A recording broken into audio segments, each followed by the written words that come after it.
Good morning, it's Douglas from RAIZOR bringing you the latest AI news for today, Friday, February 14th, 2025.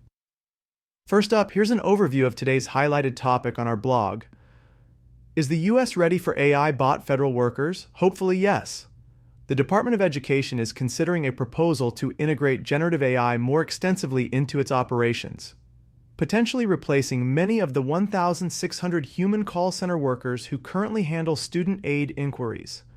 The initiative, supported by Elon Musk's allies in the department, aims to reduce federal spending by cutting call center funding by 38%, while expanding upon the capabilities of Aiden, the department's existing virtual assistant launched in 2019.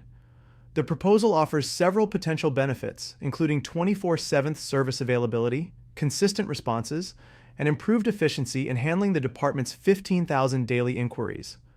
However, internal documents and technology experts have raised significant concerns about this transition, including potential declines in service quality, privacy risks, accuracy issues, and questions about equal access to technological resources.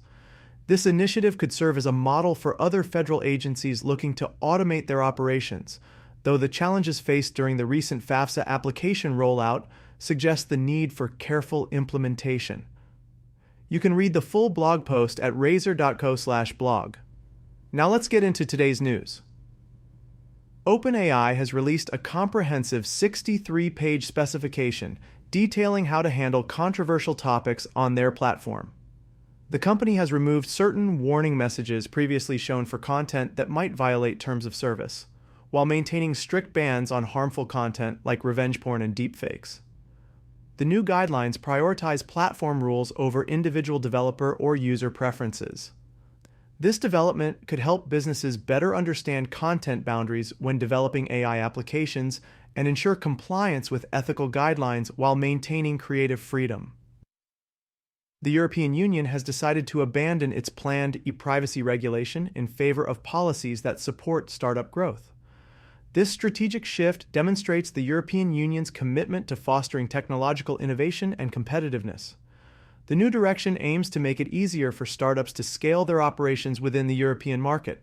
This policy change could benefit companies looking to expand their AI operations in Europe by reducing regulatory barriers and providing clearer guidelines for data access. Thomson Reuters has won a significant legal victory in their copyright lawsuit against Ross Intelligence, marking the first major AI-related copyright case in the United States. The case centered around the unauthorized use of copyrighted content from Thomson Reuters' Westlaw platform. This ruling sets an important precedent for protecting intellectual property rights in the AI era. Legal departments and content creators can use this case as a reference point when developing policies around AI training data and content protection.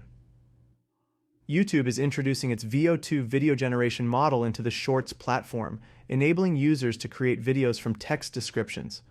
The feature includes custom background generation capabilities and implements Synth-D watermarking for transparency. The initial rollout covers the United States, Canada, Australia, and New Zealand. Marketing teams can leverage this tool to streamline content creation and produce quick, engaging social media content with clear AI disclosure.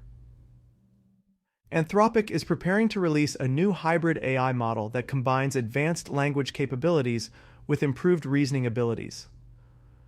The system features adjustable reasoning power through a sliding scale system with particular strength in programming tasks. Early testing shows superior performance in handling large programming projects. Software development teams can use this model to accelerate coding processes and improve code quality, with the flexibility to adjust the AI's reasoning level based on task complexity. Those are the most important AI news articles for today. Want the links from these podcasts, as well as all the latest tools and various new jobs in the AI sector? Join the newsletter at razor.co and get in touch to learn how to cut costs, boost revenue, and accelerate your business growth with AI-powered automations.